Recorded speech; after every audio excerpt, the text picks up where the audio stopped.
नमस्कार दोस्तों, स्वागत है आपका स्टडी फॉर सिविल सर्विसेज में। फ्री वीडियो के लिए आप चैनल को तुरंत सब्सक्राइब कर लीजिए और नोटिफिकेशन को जरूर ऑन कर लेना। हमारा फ्री वाला टेलीग्राम ये वाला ग्रुप जरूर से जरूर ज्वाइन कर लीजिएगा। जय हिंद दोस्तों, स्टडी फॉर सिविल सर्विसेज में आपका स्वागत है। हम आपके लिए लेके आए हैं 500 क्वेश्चंस और ये 500 क्वेश्चन है पूरे आर्ट एंड कल्चर से। इसको लिया गया है नितिन सिंघानिया की बुक से, सीसीआरटी से, फेसेट्स ऑफ इंडियन कल्चर जो स्पेक्ट्रम वाली बुक आती है वहाँ से, और क्लास 11 की एनसीईआरटी की फाइन आर्ट की बुक से। ये पूरे 500 क्वेश्चन जो होंगे पूरी तरह से बाइलिंगुअल होंगे। यूपीएससी के लिए, IAS, PCS, SSC, TET, RRB, NDA, CDS, CAPF और अदर सिविल सर्विस और जितने भी कॉम्पिटिटिव एग्जाम्स हैं सारे के लिए ये बहुत इंपॉर्टेंट है। चलिए, इसको आगे बढ़ाने से पहले मैं आपको बता दूं, हमारे पेड कोर्सेज चलते हैं सभी सिविल सर्विसेज एग्जाम्स के लिए। आपको यूपीएससी और दूसरे स्टेट पीसीएस के लिए, जो कि फिलहाल अभी यूपीपीएससी और एमपीपीएससी और बीपीएससी के लिए ही चल रहे हैं और यूपीएससी के लिए भी चल रहे हैं। आप इन 2 नंबर्स पे कॉल कीजिए और बिल्कुल ही इन पेड कोर्सेज को ज्वाइन कीजिए अगर आप रियली इन एग्जाम्स के प्रति काफ़ी ज़्यादा सीरियस हैं तो। उसके अलावा हमारा टेलीग्राम पे चैनल है, आप उसको बिल्कुल ही ज्वाइन करें। वहाँ पे आपको फ्री स्टडी मटेरियल्स और वीडियो नोटिफिकेशन आपको मिलती रहेंगी। चलिए हम शुरू करते हैं। Art and culture 500 question. Question number 201, which of the following statement is correct. अब आप नीचे देखेंगे और बताएंगे कौन सा कथन सही है। फर्स्ट है, Ravan Chhaya is the shadow puppetry of Rajasthan. Ravan Chhaya जो है राजस्थान की छाया कठपुतली है। सेकंड आप देखेंगे, the puppets are made of deer skin and depicts bold and dramatic postures. अब ये जो रावण छाया में जो कठपुतलियाँ यूज होती हैं, कठपुतलियाँ जो वहाँ पे उनका प्रयोग किया जाता है, वो कठपुतली हिरन के त्वचा से, हिरन के लेदर से, हिरन के चमड़े से बनी होती है और इसमें काफ़ी बड़े और नाटकीय मुद्राओं को दर्शाया जाता है। तो आपने 2 स्टेटमेंट देखे। अब करेक्ट कोड को चुनिए। ए है 1, बी है 2, सी है 1 और 2 और डी है दोनों में से कोई भी नहीं है। आप देखिए कि इसमें ये क्या होगा। करेक्ट ऑप्शन है बी। बी का मतलब है कि कथन 1 गलत है। बी में है only two जैसे ही हुआ स्टेटमेंट 1 इज रॉन्ग। जैसे स्टेटमेंट 1 हुआ वो गलत है। हम देखेंगे स्टेटमेंट 1 क्या, रावण छाया राजस्थान की छाया कठपुतली है। तो यही चीज़ गलत है। कहाँ की है रावण छाया? उड़ीसा क्षेत्र की कठपुतली है। तो यहाँ पे हमारा जो राजस्थान वाली जो चीज़ है ये गलत हो जाती है और यहीं पे हम लिखते हैं कि ये उड़ीसा से संबंधित है। किसकी बात कही जा रही है? रावण छाया कठपुतली की। कहाँ से संबंधित है? उड़ीसा से। ठीक है, बिल्कुल एक एक करके ध्यान से इसको पढ़ते जाना है। नेक्स्ट हम देखते हैं 202, विच of the following statement is correct. हम निम्नलिखित में से कौन सा कथन सही है? फर्स्ट देखिए, rod puppet is mainly popular in the region of western India. जो रॉड में लगी हुई कठपुतली है वो मुख्य रूप से पश्चिमी भारत के क्षेत्र में लोकप्रिय है। सेकंड देखते हैं, Yampuri is the traditional rod puppet of Bihar. अब यमपुरी बिहार की पारंपरिक छड़ी में लगा के दिखाई जाने वाली कठपुतली है। तीसरा हम देखते हैं, कठपुतली is the traditional puppet of Rajasthan. It's unique feature is the absence of leg. अब ये जो खासकर कठपुतली की बात कही जा रही है, कठपुतली राजस्थान की पारंपरिक कठपुतली है। इसकी अनूठी विशेषता पैरों की अनुपस्थिति है। ठीक है, तो यहाँ पे हो गया हमारा 3 स्टेटमेंट। अब आपको बताना है कौन सा सही है। ए है 2, 3, बी है 3, सी है 1 और 2 और डी है only 1। चलिए हम देखते हैं सही क्या होगा। सही है, correct option is A. A मतलब कि स्टेटमेंट 2 और 3 are right, that means statement 1 is wrong. Statement 1 को हम देखते हैं फिर से। साधारण सी बात लिखी गई है, rod puppet is mainly popular in region of eastern India. वहां पे क्या लिखा था कि जो छड़ी कठपुतली है, छड़ी कठपुतली की बात कही जा रही है, उसके बारे में यहाँ पे लिखा था। ये संबंधित है हमारे किससे? पश्चिमी भारत से। पश्चिमी भारत से मतलब कि वेस्टर्न इंडिया लिखा हुआ था, वो वेस्टर्न इंडिया सही नहीं है।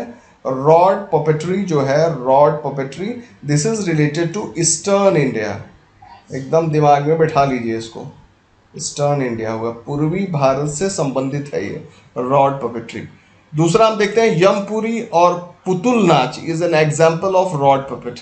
अब आप सोच रहे होंगे कि रॉड पपेट होता क्या है। यूजुअली इसमें क्या होता है कि जो इसमें पपेट होती हैं, कठपुतलियाँ होती हैं, उसमें छड़ी लगी होती है और छड़ी के माध्यम से ऊपर से इनको ऑपरेट किया जाता है। किसी किसी में आप देखेंगे कि किसी में स्ट्रिंग्स लगी होंगी, तो उसको स्ट्रिंग पपेट बोलते हैं। किसी में छाया मतलब कि यहाँ पे दिखाई जाती है और सामने छाया उसकी होती है, लोग छाया को देखते हैं तो उसको छाया पपेट्री या फिर शैडो पपेट्री कहते हैं। तो आप जानिए यहाँ पे चूंकि बात हो रही है रॉड पपेट्री की, वो यमपुरी और पुतुलनाथ जो है वो रॉड पपेट्री या फिर छड़ी कठपुतली का एक उदाहरण है। नेक्स्ट हम देखते हैं 203 which of the following statement is correct. कौन सा स्टेटमेंट सही है? फर्स्ट स्टेटमेंट है हमारे पास, Kerala came to be known as the cradle of Indian circus. Kerala को भारतीय सर्कस के पालने के रूप में जाना जाता है।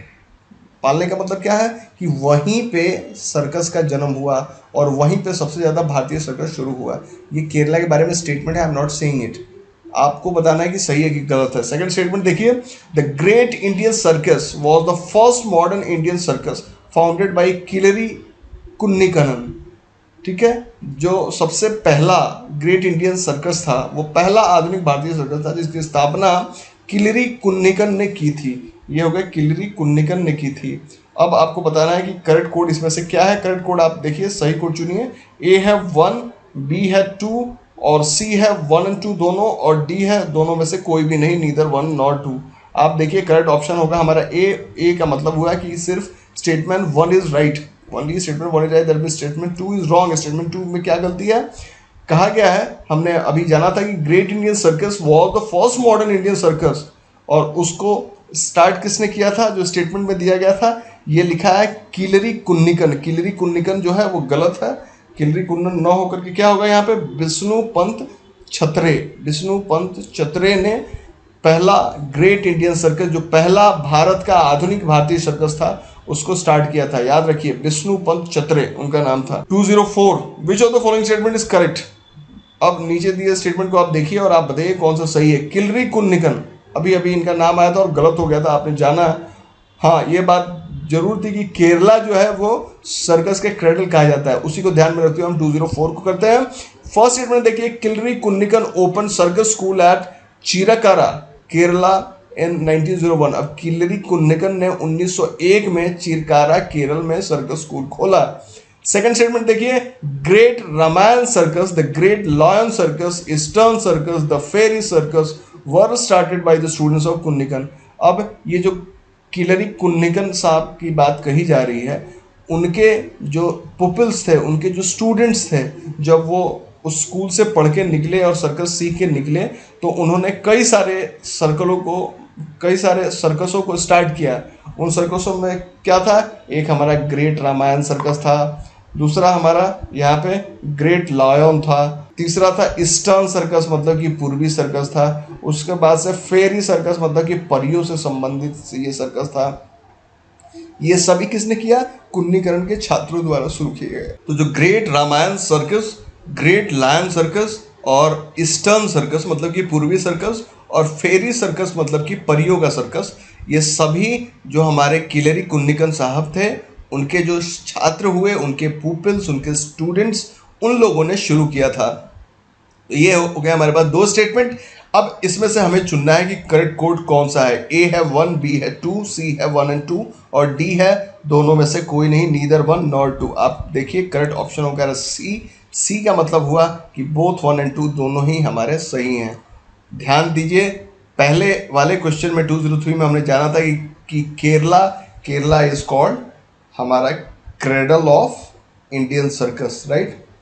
किस लिए? क्योंकि यहाँ पे सर्कस सबसे पहले मतलब यहीं पे शुरुआत हुई थी मॉडर्न सर्कस की।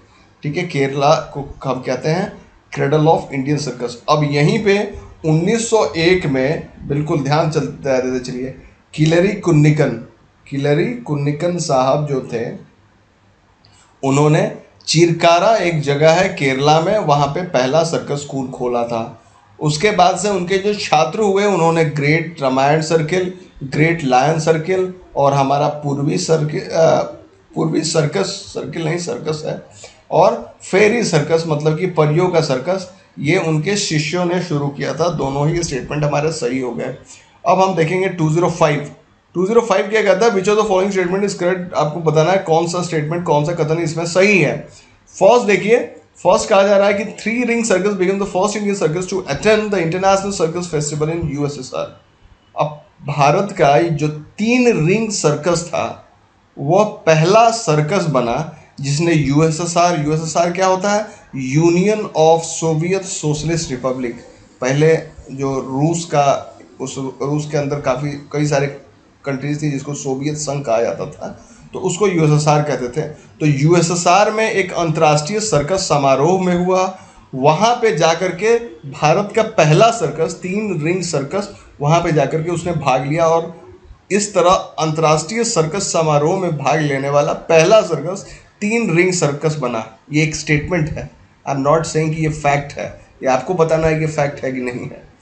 फिर सेकंड देखिए, Gemini Circus the pride of India is the largest Indian circus of modern times. अब भारत की शान जेमिनी सर्कस जो है वो आधुनिक समय का सबसे बड़ा भारतीय सर्कस है। तीसरा हम देखते हैं, jumbo Circus was started in Bihar in 1977। Jumbo circus की शुरुआत 1977 में बिहार में हुई थी। 3 स्टेटमेंट हमें मिल गए।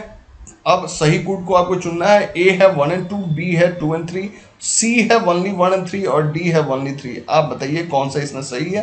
करेक्ट ऑप्शन है डी, मतलब कि ओनली 3 हमारा सही है। That means statement 1 and statement 2 stands wrong. ये दोनों ही गलत है। ध्यान दीजिए, कहा गया था इसमें स्टेटमेंट में 2 में, मतलब 1 और 2 गलत होंगे ना हमारे। तो स्टेटमेंट 1 में कहा गया था कि 3 ring circus became the first Indian circus to attend the International Circus Festival in USSR, कि यूएसएसआर में हुए अंतर्राष्ट्रीय सर्कस समारोह में भाग लेने वाला पहला भारतीय सर्कस 3 रिंग सर्कस था। गलत है, क्योंकि वो पहला सर्कस कौन सा था हमारा, जेमिनी सर्कस था, जो जा करके विदेश में पहला अंतर्राष्ट्रीय सर्कस समारोह में भाग लिया था। किसने, हमारे जेमिनी सर्कस ने। यहाँ पे आप लिखिए जेमिनी सर्कस और दिमाग में बैठा लीजिए, ठीक है। उसके बाद से jumbo circus the pride of India is the largest Indian circus of modern time. आप देखिए कि जो नेक्स्ट हमारा था थर्ड स्टेटमेंट जो है, Jumbo Circus was started in Bihar in 1977, बिल्कुल ही सही है। लेकिन जो सेकंड स्टेटमेंट है Gemini Circus the pride of India, ये गलत है कि यह भारत का सबसे बड़ा सर्कस नहीं है। आज का सबसे बड़ा सर्कस कौन सा है, सबसे बड़ा सर्कस है हमारा जंबो सर्कस, ठीक है। जंबो सर्कस ये भारत का सबसे बड़ा बिगेस्ट सर्कस है मॉडर्न टाइम्स का, आज के दिनों का भी। अब हम चलते हैं नेक्स्ट क्वेश्चन देखते हैं 206। अब यहाँ पे कलरीपयतु जो है, आपने अगर मूवीज देखी होगी तो आप आई होप कि इसके बारे में अंदाजा लगा लिए होंगे। नहीं लगा पाए हैं तो फिर आप देखिए ध्यान से और आप बताइए कि इसमें से कौन सा सही है। कलरीपयतु के बारे में यूपीएससी में सवाल भी आ चुका है जब हमने इसको अटेंड किया था। नेक्स्ट आप देखिए, ए है Kalaripayattu is a design of South India temple, दक्षिण भारतीय मंदिर का डिजाइन है, ठीक है। बी है पीजेंट ऑफ साउथ इंडिया, दक्षिण भारत के किसान को कहा जाता है कलरीपयतु। सी है martial arts of South India, दक्षिण भारत की एक युद्धक कला है, मार्शल आर्ट है, लड़ने की कला है, जैसे कराटे होता है, बॉक्सिंग होती है, कुश्ती होती है, वैसे ही कलरीपयतु है। उसके बाद से बी है festival of South India in ancient times, प्राचीन काल में दक्षिण भारत का त्योहार है। डी, ये हो गया ए बी सी डी, ये 4 स्टेटमेंट हो गए। आपको बताना है कलरीपयतु क्या है। करेक्ट ऑप्शन है सी, दक्षिण भारत की मार्शल आर्ट कला है। एक बहुत ही फेमस मूवी है और अगर आपने देखा होगा तो उसमें जो है एक यूजुअली आपको सोशल मीडिया पे भी मिल जाएंगे जिनको कहा जाता है कि वो मार्शल आर्ट सिखाते हैं, वो उसमें गुरु का उन्होंने किरदार अपनाया है और इस तरह से कलरीपयतु वो सिखाते हैं वहाँ पे। तो कलरीपयतु क्या है, मार्शल आर्ट है साउथ इंडिया का, ठीक है। बिल्कुल ही इसको ध्यान से याद रखना है, ये यूपीएससी में क्वेश्चन आ चुका है। नेक्स्ट हम देखते हैं 207, विच of the following statement is correct about Silambam. अब सिलंबम के बारे में कौन सा कथन सही है। पहला स्टेटमेंट है it is a modern and scientific martial art of Tamil Nadu, यह तमिलनाडु की एक आधुनिक और वैज्ञानिक मार्शल आर्ट है। मार्शल आर्ट क्या होता है, युद्धक कला। कुछ उसमें पैंतरे होते हैं, कुछ तरीके होते हैं कि अपने ओपोनेंट को, अपने दुश्मन को कैसे ज़मीन पे गिरा देना है, अपनी आत्मरक्षा कैसे करनी है। तो ये सारी चीज़ें जो होती हैं मार्शल आर्ट में आती हैं। तो मार्शल आर्ट में बहुत सारे, कुश्ती भी एक मार्शल आर्ट है। ऐसा मत समझिए कि कुश्ती जो है खाली मतलब धूल मिट्टी लगती है और देसी कला तो मार्शल आर्ट नहीं है। जो भी युद्ध लड़ने के काम में आए वो मार्शल आर्ट है, ठीक है। बात बिल्कुल दिमाग में रखनी है, ठीक है। तो यहाँ पे कहा जा रहा है कि सिलंबम तमिलनाडु की एक आधुनिक और वैज्ञानिक मार्शल आर्ट कला है। सेकंड स्टेटमेंट देखिए, sword and armour is used in this. अब इस सिलंबम में तलवार और कवच का उपयोग किया जाता है। तीसरा देखिए, पांडे, चोल और Chera promoted it during the reign. अब जो आप हिस्ट्री पढ़े हैं और हिस्ट्री के बाद अगर आप पढ़ते हैं जो मौर्योत्तर काल है, तो मौर्योत्तर काल में आपको कई सारे लोग मिलते हैं, कई सारे जो दक्षिण भारत में आपके आपके नॉर्थ इंडिया, पूरे भारत की अगर मैं बात करूँ तो पल्लव हो गए, उसके बाद से आपके सतवाहन वगैरह हो गए, चोल हो गए, चालुक्य हो गए, ठीक है, पाल, प्रतिहार, राष्ट्रकूट हो गए। वैसे ही नीचे वाले हिस्से में अगर आप जाएंगे तो पांडे, चोल और चेर आते हैं। तो ये पांडे, चोल और चेर जो थे, वैसे ही सिलंबम, जो सिलंबम वाली जगह है वहाँ पे आप पाएंगे कि यहाँ पे सिलंबन। चलिए देखते हैं question number 207, which of the following statement is correct about Silambam. अब सिलंबम के बारे में कौन सा स्टेटमेंट हमारा सही है। फर्स्ट देखिए, it is a modern and scientific martial art of Tamil Nadu. यह तमिलनाडु की एक आधुनिक और वैज्ञानिक मार्शल आर्ट है। मार्शल आर्ट का मतलब क्या हुआ, युद्धक कला। युद्धक कला कहने का मतलब है कि सिर्फ आप जो ताइक्वांडो और कराटे और यही सब मार्शल आर्ट नहीं है। अपने देश में देसी कुश्ती जो है, जिसमें भी युद्ध लड़ा जाए, वो मार्शल आर्ट है। लड़ने की कला को मार्शल आर्ट करते हैं। बॉक्सिंग मार्शल आर्ट है, ताइक्वांडो मार्शल आर्ट है। वैसे ही आपने पिछले क्वेश्चन में देखा कलर पैतू, वो भी मार्शल आर्ट है साउथ इंडिया का। यहाँ पे सिलंबम की बात कही जा रही है। सिलंबम जो है, इस सिलंबम के बारे में कहा जा रहा है कि तमिलनाडु का एक आधुनिक और वैज्ञानिक मार्शल आर्ट है।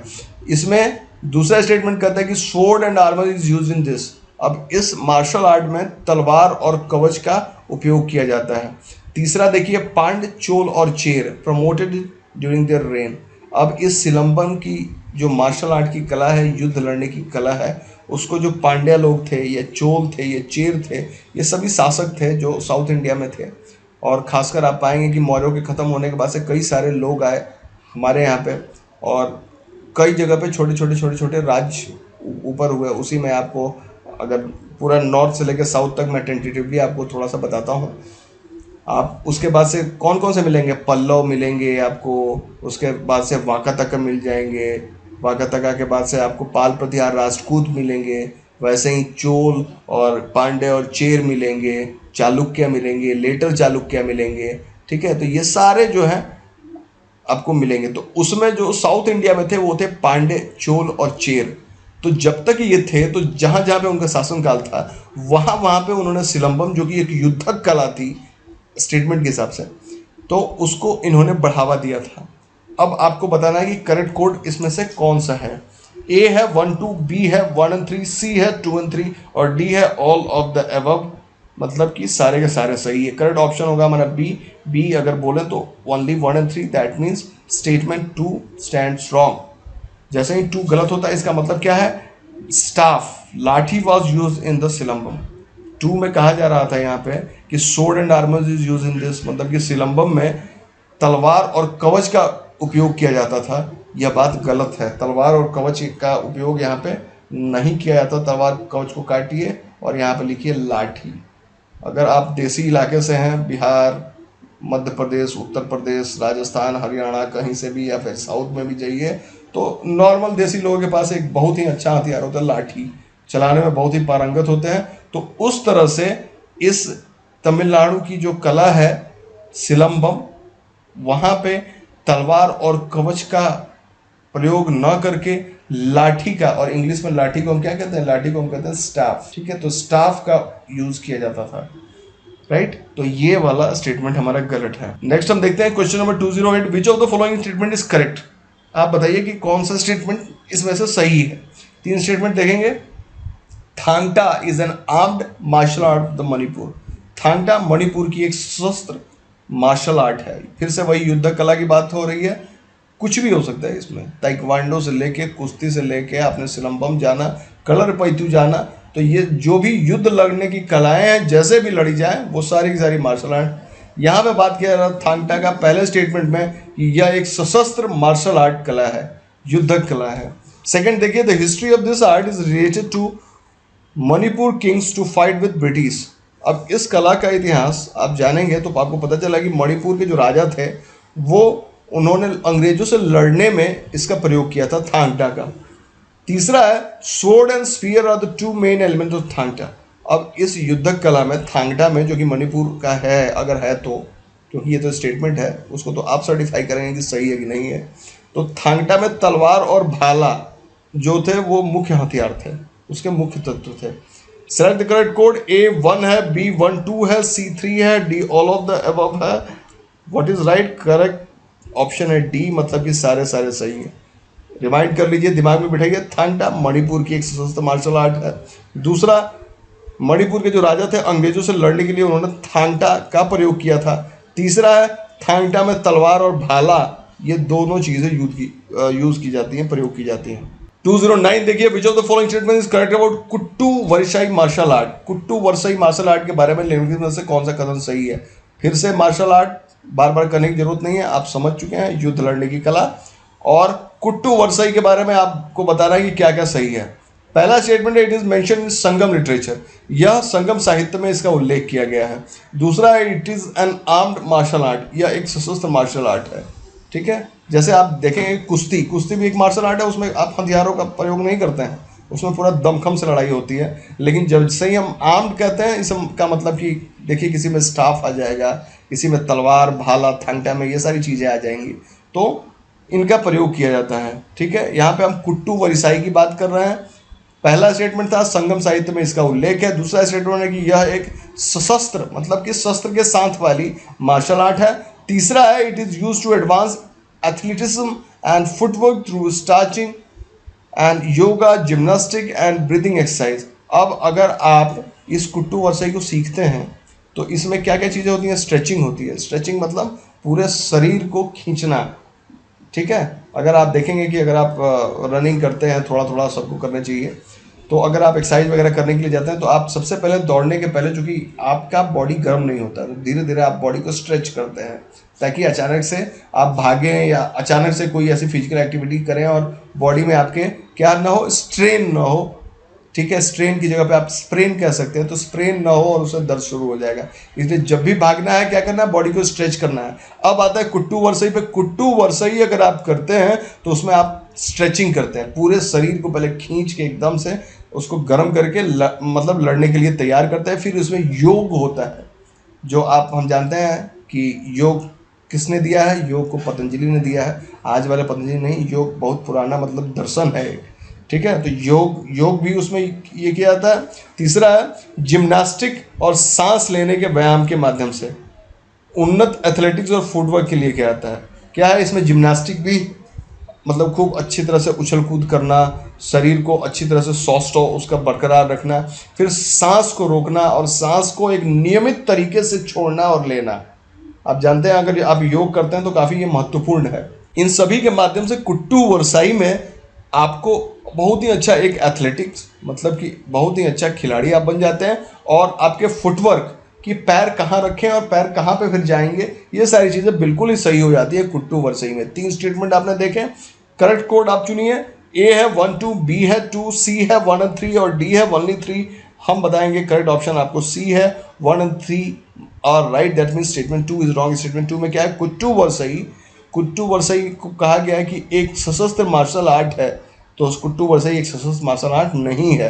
कुट्टू वरसाई का मतलब है खाली हाथ का मुकाबला। देखिए, खाली हाथ का मुकाबला कुट्टू वरसाई का मतलब ही है। इसका मतलब इट इज़ लाइक जो हमारी कुश्ती होती है, तो कुश्ती में भी आप कोई भी हथियार, ऐसा नहीं है ना कि गद्दा उद्दा लेकर के सिर पर मार देते हैं, कुछ नहीं करता है। कुश्ती में पूरे दमखम के साथ अखाड़े में उतर के लड़ाई होती है, वैसे ही कुट्टी वरसाई है, खाली हाथ से अपना दम आजमाना है। और यह मुख्य रूप से कहाँ की है? तमिलनाडु में प्रचलित है। नेक्स्ट हम जानते हैं 210 210 हम देखेंगे। It is created by Rajput in form of martial art from Bihar. It involves fighting using swords and seal, still practice in many parts of Bihar. It is, अब ये स्टेटमेंट जो कहा जा रहा है आपको बताना है, एक आपको मैं कथन बताऊंगा, उस कथन को देख करके आप बताएंगे कि इसमें से कौन सा वाला इससे मेल खाता है, कौन सा सही है। देखिए, मैं कथन बताने जा रहा हूँ हिंदी में, इंग्लिश में आप सुन चुके हैं। यह राजपूतों द्वारा सृजित बिहार की एक मार्शल आर्ट, मतलब युद्ध लड़ने का कला है। इसमें तलवार और ढाल का उपयोग करके लड़ाई की जाती है और बिहार के कई भागों में अभी भी यह प्रचलित है। अब यहाँ पे शब्द आया राजपूत। हम जानते हैं कि अगर भारत का इतिहास उठा के आप देखें और भारतीयों की बात करें, मतलब कि यहाँ पे जो पहले से रहे, मैं उन लोगों की बात नहीं बोल रहा हूँ कि जो बाद में यहाँ पे आए हैं, जैसे कोई भी हो गया, मुगल हो गए या फिर बाद के पीरियड में जो लोग आए, उनकी बात नहीं कर रहा मैं। भारत में जो भारतीय राजा थे उनकी बात कर रहा हूँ। तो उसमें अगर आप इतिहास को खोल के देखें और आप मतलब कि जो पुराना इतिहास है वहाँ से लेकर के जो मध्यकालीन इतिहास है, ठीक है, प्राचीन इतिहास, मध्यकालीन इतिहास, दोनों ही पीरियड में पाएंगे कि हर्षवर्धन वगैरह के बाद से आप पाएंगे पाल, प्रतिहार, राष्ट्रकूट, और उसके बाद से खासकर जैसे ही हमारा ये मतलब चौहान, महाराणा प्रताप, इन सभी को जानेंगे तो ये इसमें से अधिकतर आपको पता चलेगा कि ये राजपूत है। और राजपूत भारत के सबसे बहादुर सिवालरस जातियों में से एक है। आज भी भले ही उसको लोग जुठलाएं, कुछ भी करें, वो अलग बात है, लेकिन है तो है। उसमें बिहार में भी राजपूत पाए जाते हैं, बहुत बड़ी संख्या बिहार में पाई जाती है। और ये जो राजपूत हैं, इन्होंने ही, बिहार के राजपूतों ने एक मार्शल आर्ट की कला को तैयार किया था और इसमें तलवार और ढाल का उपयोग करके लड़ाई की जाती थी। अब बिहार के कई भागों में अभी भी यह लड़ाई प्रचलित है। कौन सा है? ए है मर्दानी खेल, बी है परिखंडा, सी है सकाय और डी है मुष्टि युद्ध। मुष्टि युद्ध मतलब कि हाथ से मारने की कला। तो मुष्टि युद्ध तो लगभग नहीं होगा, आपको बताना है कौन सा सही है इसमें। देखिए करेक्ट ऑप्शन है हमारा बी। बी इसको बोलते हैं परिखंडा। परिखंडा याद रखिए, बिहार के राजपूतों द्वारा स्टार्ट किया हुआ, सृजित किया हुआ एक युद्ध कला है जिसमें तलवार और ढाल का उपयोग करके लड़ाई की जाती है। आज भी बिहार के कई भागों में अभी भी यह प्रचलित है। वैसे लड़ाई तो नहीं होती है, बट ये आर्ट अभी भी जिंदा है। नेक्स्ट हम देखते हैं 211 विच of the following is matched correctly. निम्नलिखित में से कौन सा सुमेलित है? एक है मर्दानी खेल महाराष्ट्र से, दूसरा है इनबुआन की जो कुश्ती है वो नागालैंड से है, तीसरा है थोड़ा मणिपुर से है, चौथा है मल्ल युद्ध हरियाणा से है। अब आपने चारों देख लिए, करेक्ट कोड को आप चुनिए और बताइए कि कौन कौन से बिल्कुल सही से मिलान इनका कर रखा गया है। ए है सिर्फ पहले का मिलान सही है, बी 1 और 2, सी 3 और 4 और डी है ओनली 4। आपको बताना है कौन सा सही है। करेक्ट ऑप्शन होगा ए। ए का मतलब कि सिर्फ हमारा पहले का मिलान सही है, मतलब 2, 3 और 4 गलत है। एक एक करके हम देखेंगे। इनबुआन कुश्ती कहाँ लिखा है? नागालैंड, लेकिन होगा कहाँ? ये होगा हमारा नागालैंड न होकर के नागालैंड तुरंत ही यहाँ से आप इसको काट दीजिए, ठीक है, और काट करके यहाँ पे लिखिए कहाँ पे है? मिजोरम, ठीक है, मिजोरम से है इनबुआन कुश्ती, ठीक है। यहाँ से आप नागालैंड वाले हिस्से से इसको यहाँ पे खींच दीजिए।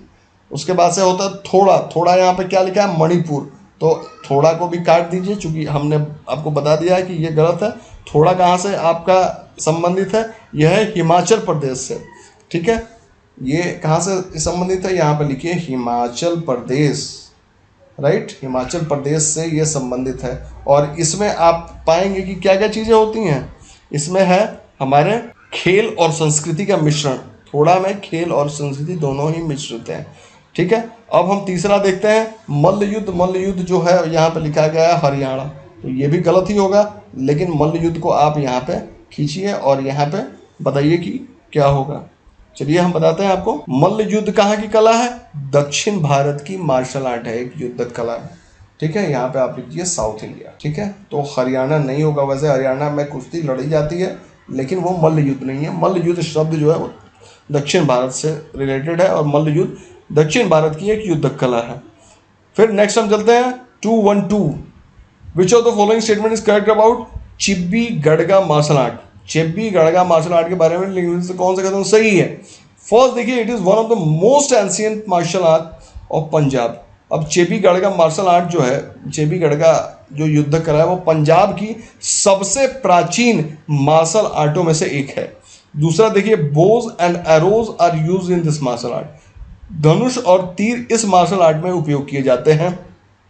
दो स्टेटमेंट हो गया, पहला पंजाब से रिलेटेड है, सबसे प्राचीन है। दूसरा धनुष और तीर इसमें प्रयोग किए जाते हैं। दो स्टेटमेंट आपने देख लिए। करेक्ट कोड को चुनना है आपको। ए है 1, बी है 2, सी बोथ 1 और 2 और डी है नीदर 1 नॉर 2। सही क्या होगा? Correct option D. डी का मतलब है कि नीदर 1 नॉर 2 दोनों ही गलत हैं। पहला क्या कहा रहा है कि पंजाब की सबसे प्राचीन मार्शल आर्ट है कौन सी? चेब्बी गढ़गा। ये गलत है। कहाँ से ये संबंधित है? चेब्बी गढ़गा हमारे पंजाब से संबंधित नहीं है। कहाँ से संबंधित है? यहीं पे लिखिए, मणिपुर से हमारे संबंधित है। ठीक है। फिर हम दूसरा स्टेटमेंट देंगे कि यहाँ पे लिखा है कि धनुष और तीर मतलब बोज एंड एरोज इस मार्शल आर्ट में चेब्बी गढ़गा में काफ़ी प्रयोग किए जाते हैं। ये भी हमारा गलत है। क्या होगा? यहाँ पे तलवार और ढाल का प्रयोग किया जाता है। आप यहाँ पे बोज एंड एरोज को काट दीजिए, धनुष तीर को काट दीजिए और यहाँ पे लिखिए शोर्ड एंड शील्ड, तलवार और ढाल का प्रयोग किया जाता है किसमें? चेब्बी गढ़गा में। और चेब्बी गढ़गा कहाँ से संबंधित है? ये हमारे मणिपुर से संबंधित है। 213 देखते हैं। Which of the following martial art is an armed martial art? अब इनमें से कौन सा मार्शल आर्ट में आपको ऑलरेडी पता चुका युद्ध लड़ने की कला। अब चाहे आप ताइक्वांडो कर लीजिए या फिर कुंफू जानिए, कराटे जानिए, कलरीपयट्टू जानिए, उसके बाद से वो बिहार का जो अभी जाना था पशीघंटा जानिए, कई सारी चीज़ें हैं। ठीक है। और या फिर चेब्बीगढ़ का, ये सारी चीज़ें आप जानिए। और इनमें से सारे के सारे मार्शल आर्ट में मैंने एक और चीज़ बताई थी, किसी में खाली हाथ लड़ा जाता है और किसी में सशस्त्र लड़ा जाता है। खाली हाथ में मतलब जैसे कुश्ती हो गई, और इसके पहले हमने एक जाना था वो हो गया, मल्ल युद्ध होगा। ठीक है। तो ये जो है जिसमें खाली हाथ लड़ा जाएगा, दूसरे में कहीं पे लाठी का प्रयोग किया जा रहा है, कहीं पे तलवार और भालों का प्रयोग किया जा रहा है, कहीं पे तलवार और कवच का प्रयोग किया जा रहा है। तो यहाँ पे 4 हैं। आपको बताना है कि इसमें किन में हथियारों का प्रयोग किया जाता है। ए है मर्दानी खेल, बी है गदका, सी है सरित सरक और डी है सकय। आपको बताना है कौन सा सही है इसमें। ए बी सी डी किस में हथियार प्रयोग किए जाते हैं? करेक्ट ऑप्शन होगा सी, सरित सरक में हमारे हथियार प्रयोग किए जाते हैं। सशस्त्र मार्शल आर्ट है। नेक्स्ट हम चलते हैं 214। विच of the following statement is correct about Kalaripayattu? फिर से कलरीपयट्टू आ गया। आप जान चुके हैं यह साउथ इंडिया का है और क्या है? एक मार्शल आर्ट है। इसके बारे में हम जानेंगे कि क्या है। पहला स्टेटमेंट देखिए, this is one of the oldest martial art in India, originated in the state of Kerala. अब कलरीपयट्टू जो है वह भारत की सबसे पुरानी मार्शल आर्ट युद्धक कला जो है उनमें से एक है और इसकी उत्पत्ति केरल राज्य में हुई थी। केरल राज्य की यहाँ पे बात की जा रही है कि इसकी उत्पत्ति कहाँ पे हुई है? केरल राज्य से हुई है। दूसरा है कि this martial art is accompanied by drumming and song. ठीक है। ये जब मार्शल आर्ट जब लोग लड़ते हैं यूजुअली वहाँ पे गेम की तरह या फिर जब पुराने समय में युद्ध की तरह ही युद्ध के समय में इसका प्रयोग किया जाता था। तो जब भी लोग कलरीपयट्टू लड़ते थे, आज के दिन तो सिर्फ ये प्रदर्शन ही रह गया। कौन कलरीपयट्टू से दूसरे की जान मारने जा रहा है? कोई नहीं करेगा ऐसा। कलरीपयट्टू आजकल इसका प्रदर्शन होगा। पुराने समय में युद्ध लड़ते समय भी आप जानते हैं ड्रम वगैरह का यूज़ किया जाता था। इस समय भी चाहे प्रदर्शन हो या फिर युद्ध कला हो, दोनों में जब भी कलरीपयट्टू होगा वहाँ पर ड्रम या गाने बजाए जाएंगे। तीसरा है इट इज़ मोस्ट इंपॉर्टेंट की, इट्स मोस्ट इंपॉर्टेंट की इज फुटवर्क। अब जानिए कि अगर आप कुश्ती लड़ते हैं, कुश्ती में जो मुख्य चीज़ है, एक तो आप में दम होना चाहिए पहला, लेकिन दम सारी चीज़ नहीं होती है। दम में कुश्ती में दाव, कुश्ती लड़ते हैं तो उसमें दाव मेन चीज़ है।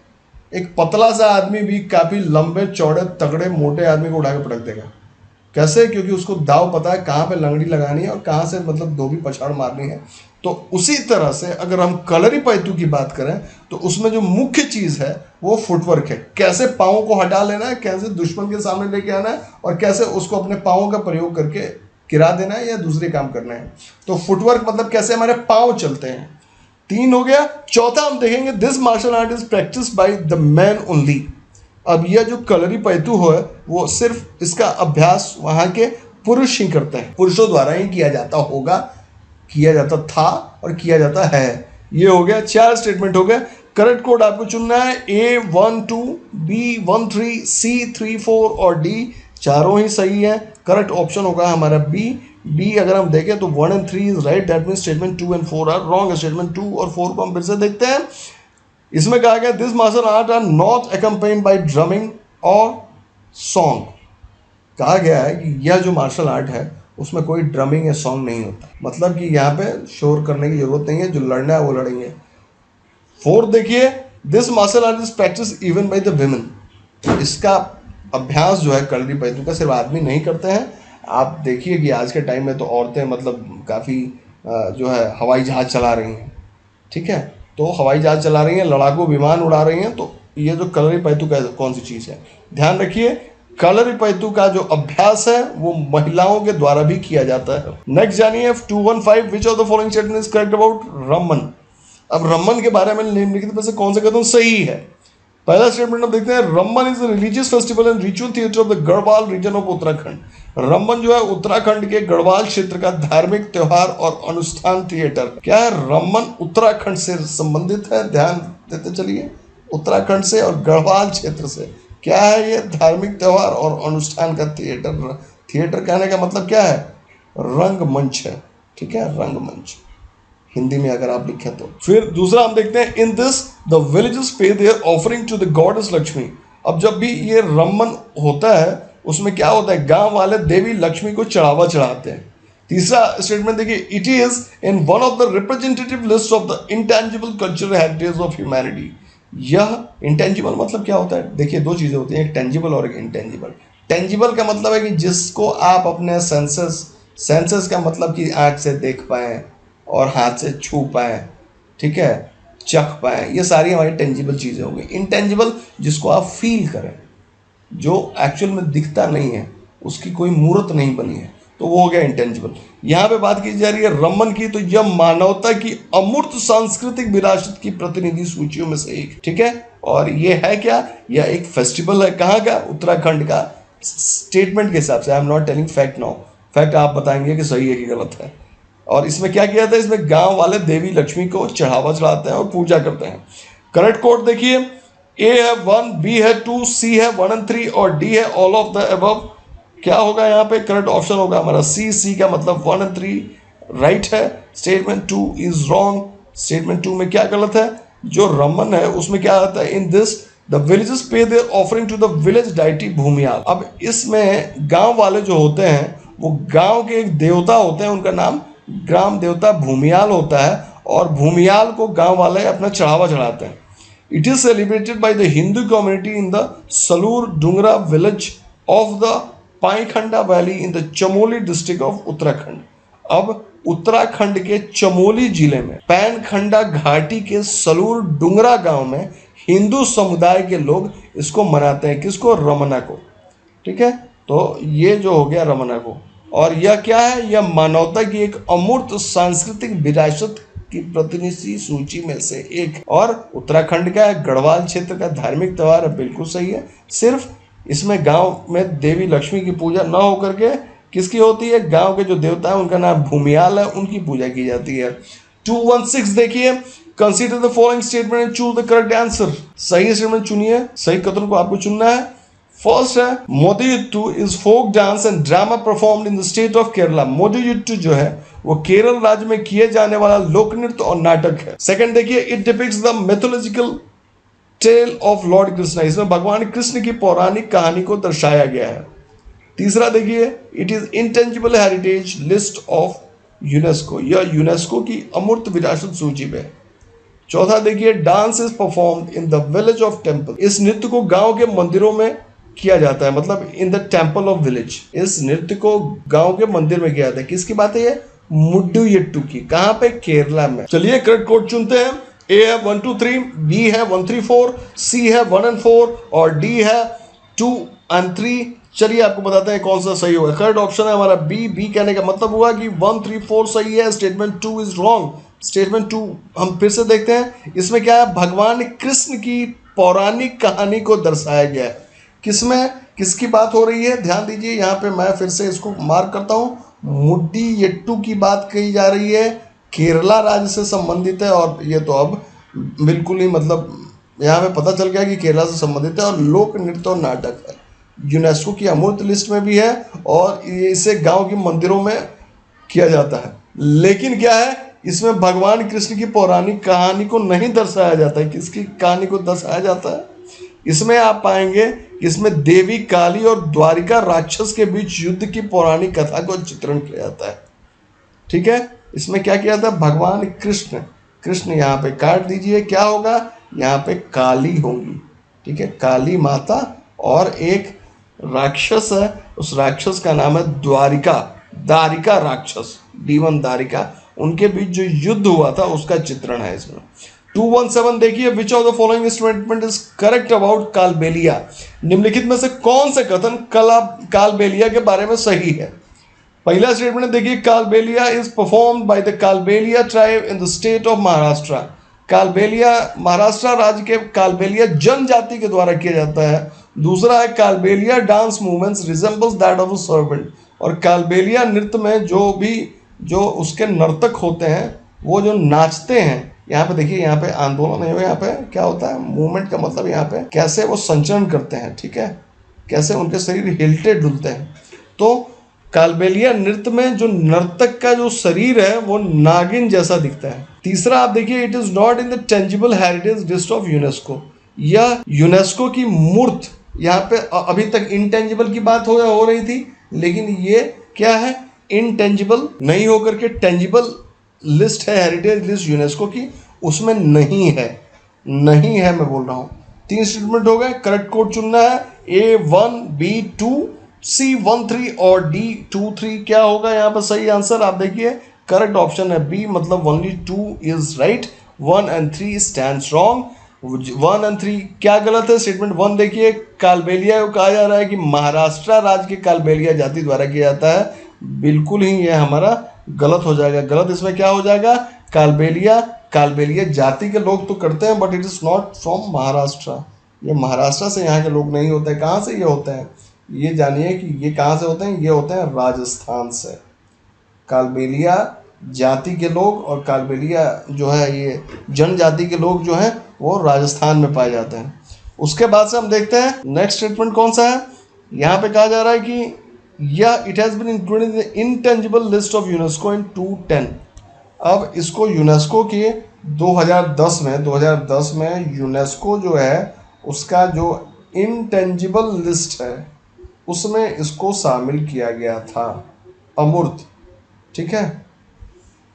फिर हम नेक्स्ट चलते हैं, 218 देखते हैं, which of the following statement is correct about Chhau. Chhau के बारे में निम्नलिखित में से कौन सा कथन सही है। पहला स्टेटमेंट अब देखते हैं, it is a tribal martial art dance perform mainly in the state of north east. यह एक जनजातीय मार्शल आर्ट नृत्य है जो मुख्य रूप से नॉर्थ ईस्ट, इसका मतलब है कि जो हमारा जो 7 सिस्टर हैं, उत्तर पूर्वी जो राज्य हैं वहाँ पे किया जाता है। किसकी बात की जा रही है, यहाँ पे बात की जा रही है छाऊ की, ठीक है। छाऊ एक नृत्य है। दूसरा देखिए, the dance is performed by the female dancer during night at an open space. अब यह जो छाऊ है उसको कौन करता है, उसको एक महिला करती है। महिला मतलब कि हमारी फीमेल डांसर जो है उसको इससे मतलब ये छाऊ को करती हैं, ठीक है, फीमेल डांसर करती हैं। और जो खास बात है कि यह ओपन में होता है, ठीक है, सारे लोग वहाँ पे इकट्ठे हो जाते हैं और उसके बाद उसको ओपन में किया जाता है। तीसरा देखिए, the dance is mainly perform during the spring festival and last for 13 days.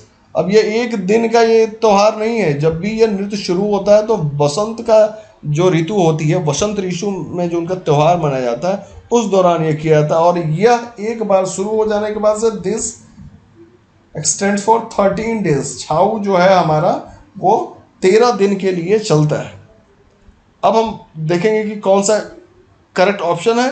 ए है 1, बी है 2, सी है 3 और डी है 2, 3। क्या सही होगा, करेक्ट ऑप्शन होगा हमारा सी कहने का मतलब है ओनली 3 और स्टेटमेंट 1 और 2 हमारा गलत हो गया। स्टेटमेंट 1 में क्या गलत हो गया, फिर से हम देखते हैं। कहा जा रहा है कि छाऊ जो है वो नॉर्थ ईस्ट के राज्यों में किया जाता है। अब नॉर्थ ईस्ट में आप जान लीजिए कि अभी के टाइम में हम कहते हैं कि वो 7 सिस्टर्स हैं, ठीक है, तो 7 सिस्टर्स हैं। 7 सिस्टर्स के राज्यों में ही यह होता है। लेकिन आप पाएंगे कि छाऊ के बारे में जो खास बात कही जा रही है वो कहाँ के लोग, उड़ीसा, ठीक है। तो उड़ीसा जो है ये नॉर्थ ईस्ट का हिस्सा, नॉर्थ ईस्ट ये हमारा नहीं है। वैसे ही कहाँ के, झारखंड, ये भी नॉर्थ ईस्ट में नहीं है, ठीक है। उसके बाद से कहाँ है, वेस्ट बंगाल, तो ये भी नॉर्थ ईस्ट में नहीं है। तो इन तीनों जगहों के लोग क्या करते हैं, हमारा छाऊ करते हैं। फिर अगला स्टेटमेंट हम देखते हैं, स्टेटमेंट 2 जो था वो भी हमारा गलत था। The dance is performed by the male dancer during a night at an open space. उसमें कहा गया था कि यह डांस जो है सिर्फ और सिर्फ हमारी लेडीज ही करती हैं, मतलब कि फीमेल डांसर ही करती हैं, फीमेल डांसर, राइट। लेकिन यह बात बिल्कुल ही गलत है। इसको कौन करता है? मेल डांसर करते हैं। और जब ये त्यौहार आता है स्प्रिंग के बाद वाला 13 दिन तक ये त्यौहार चलता है, तो पूरे ओपन में हमारे जो मेल डांसर हैं वो इसको करते हैं, राइट। नेक्स्ट हम चलते हैं 219 विच of the following statement is correct. कौन सा स्टेटमेंट करेक्ट है? पहला स्टेटमेंट देखिए, Buddhist chanting of Ladakh refers to the Buddhist monk in the Trans-Himalayan region in the state of Jammu and Kashmir।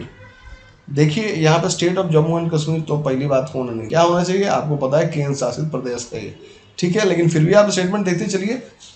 पहला है इसमें कि बुद्धिस्ट चैंटिंग जो है लद्दाख की, उसका मतलब ये है कि बौद्ध पाठ का अर्थ है कि जम्मू और कश्मीर राज्य के जो ट्रांस हिमालय, मतलब हिमालय के सुदूर जो क्षेत्र हैं वहां पे बौद्ध भिक्षु, जब भी आप बौद्ध पाठ कहेंगे तो वहां पे बौद्ध भिक्षुओं से इसका मतलब हुआ। दूसरा है they mainly relate to sects of Buddhism, Mahayana and Hinayana. अब ये जो बौद्ध पाठ का संबंध है वो मुख्य रूप से बौद्ध धर्म के दो छोटे उप संप्रदाय हैं हमारे, एक पहला हो गया महायान और दूसरा हो गया हमारा हीनयान, इससे संबंधित है। अब ये दो स्टेटमेंट हमें मिल गया है। सेलेक्ट द करेक्ट कोड, सही कोड को आपको चुनना है। ए है हमारा only 1, बी है only 2, सी है both 1 and 2 और डी है neither 1 nor 2। आपको ये बताना है कि कौन सा इसमें हमारा सही है। चलिए हम आपको बताते हैं कि कौन सा सही है। करेक्ट ऑप्शन है हमारा डी। डी अगर हम कहते हैं तो इसका मतलब हुआ कि दोनों में से कोई भी सही नहीं है। दोनों को एक एक करके हम देख लेंगे। कहा जा रहा है कि जैसे ही आप बुद्धिस्ट चैंटिंग की बात कहेंगे, बौद्ध पाठ की बात कहेंगे, तो वो कहां पे है? इसका अर्थ जम्मू और कश्मीर राज्य में ट्रांस हिमालय लद्दाख क्षेत्र, मतलब हिमालय के जो सुदूर क्षेत्र हैं या हिमालय के बाद वाले जो क्षेत्र हैं, लद्दाख वाले हिस्से, वहां पे जो पवित्र बौद्ध ग्रंथ के पाठ से है, वहां पे बौद्ध भिक्षुओं से इसका मतलब नहीं है। It is not related to Buddhist monks. Buddhist monk से यहाँ पे ये संबंधित नहीं है। ये किससे है? बुद्धिस्ट लिटरेचर से संबंधित है, बुद्धिस्ट जो बुक्स है उससे ये संबंधित है, ठीक है, या फिर बुद्धिस्ट टेक्स्ट से ये संबंधित है। ओके, दूसरा हम देखते हैं कि दूसरा क्या ये गलती है। वे मुख्य रूप से बौद्ध धर्म के उप संप्रदायों महायान और वज्रयान से संबंधित है। अब आप पाएंगे कि जब बौद्ध धर्म बना था तो वो सिर्फ एक ही बना था, और उसमें हिंदू धर्म के अंदर जो भी आप पाएंगे कि जो यज्ञ होगा जिसको गरीब आदमी नहीं कर पाते हैं, और कई सारे लोग उसको कहने लगे कि भाई इसमें चीजों का नुकसान ज्यादा हो रहा है, और कई सारे लोगों के पास जो संस्कृत थी वो एक्सेसिबल नहीं थी, इसलिए बौद्ध धर्म बन गया था। चलो बौद्ध धर्म बना तो एकदम, लेकिन बाद में धीरे धीरे समय बीतने के बाद से उसको कई सारे राजाओं का पैट्रोनेज मिला।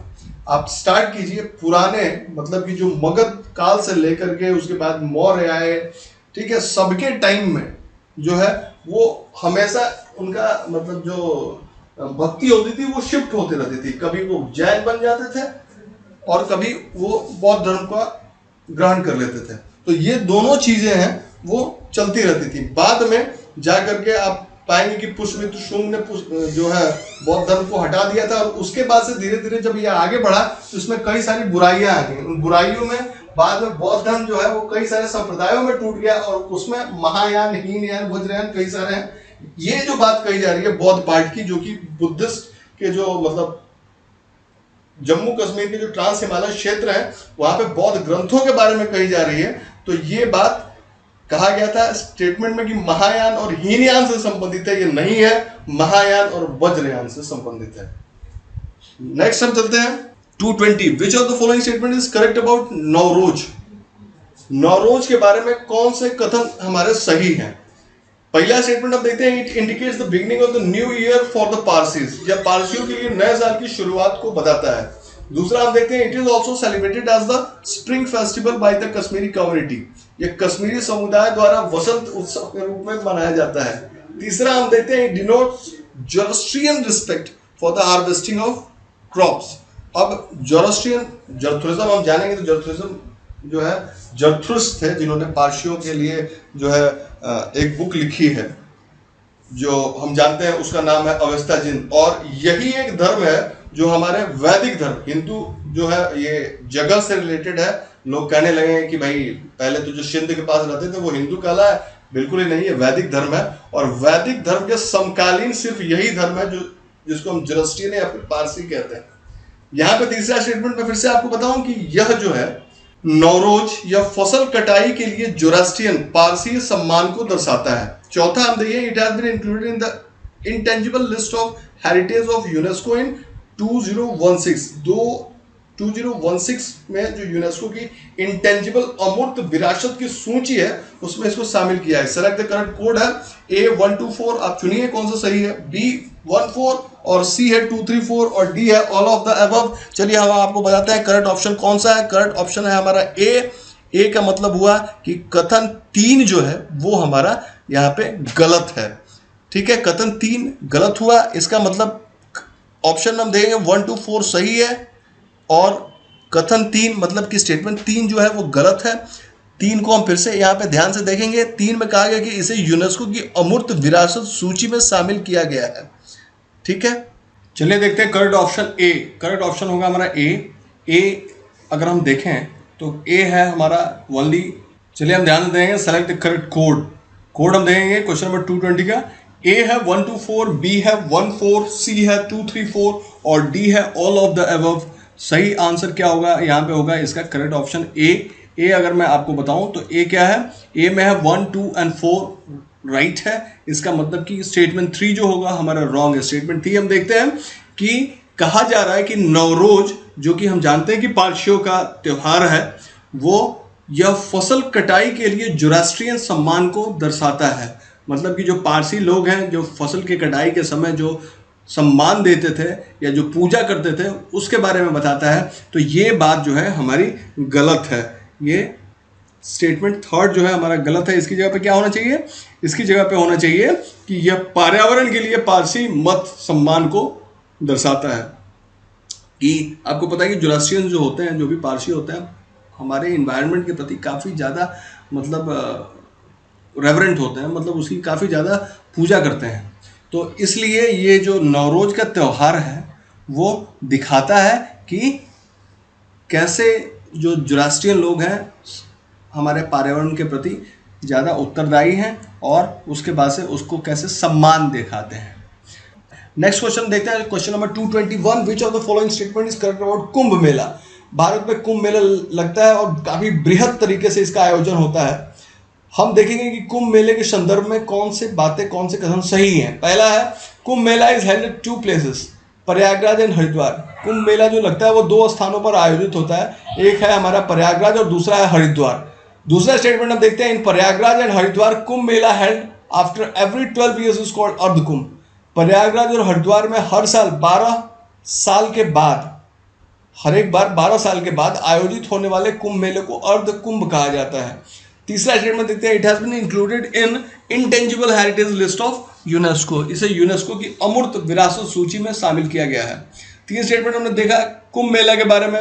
हम देखते हैं सेलेक्ट द करेक्ट कोड, इसमें से आपको चुनिए कौन सा सही है। A1, B1 2, C है 1 3 और D है ओनली 3। कौन सा हमारा यहाँ पे होगा, करेक्ट ऑप्शन होगा हमारा D कहने का मतलब है कि ओनली 3 हमारा सही है। That mean statement 1 and 2 are wrong. Statement 1 and 2 हम ध्यान से देखेंगे। 1 कह रहा है कि कुंभ मेला 2 स्थानों पर आयोजित होता है, प्रयागराज और हरिद्वार। यह बिल्कुल ही गलत है। कुंभ मेला यहाँ पे क्या है, Kumbh Mela is held at 4 places, Prayagraj, Haridwar, Nashik और उज्जैन। और कुंभ मेला क्यों ये लगता है ये आपको बात पता है। कहते हैं कि जब देवासुर संग्राम हुआ था तो उस समय जब अमृत निकला तो अमृत के लिए जब देवता और ये दोनों आपस में लड़ने लगे तो उस लड़ने के दौरान, चलिए हम देखते हैं करंट ऑप्शन होगा हमारा यहाँ पे डी कहने का मतलब है कि कथन 1 और 2 हमारे गलत हैं। कथन 1 और 2 गलत है। डी आप यहाँ पे देखिए कौन सा है, डी है only 3। That means statement 1 and 2 जो है वो हमारा गलत है। स्टेटमेंट 1 हम देखेंगे, 1 के बारे में कहा जा रहा है कि कुंभ मेला जो है वो 2 स्थानों पर आयोजित होता है, प्रयागराज और हरिद्वार।